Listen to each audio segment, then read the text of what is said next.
tips for how to avoid hitting the wall in your next marathon. Number 1, carb load. It's not as simple as having pasta for dinner the night before the marathon. You need a lot of carbs for 3 to 4 days leading up to the race. It's a lot to eat, so I recommend drinking some of them, either in fruit juice, Gatorade, or my favorite, lattes.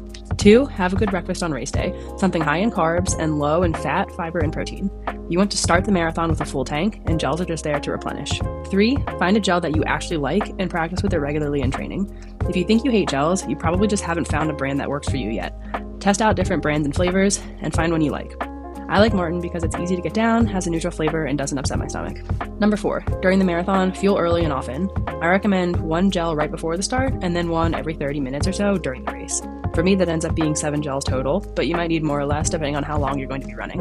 5, try adding caffeine gels. Caffeine can give you a much needed boost on race day, but like everything, make sure you practice with it in training first. It takes about an hour for the caffeine to kick in, so don't wait until the very end of the race to have some. 6, hydrate early and often, including electrolytes. I try to get a drink at every aid station, even if it's just a small sip. And since I don't think the little cups of Gatorade provide enough electrolytes, I also use salt capsules.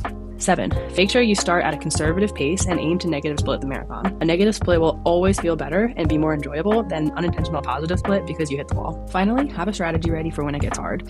Even if you nail the fueling and pacing, it's still going to get hard at some point. This could look like a particularly good song on your playlist at the right time, a mantra that you can repeat to yourself, leaning into the crowds and giving out high fives, or maybe a family member who's strategically positioned on the course where you need them.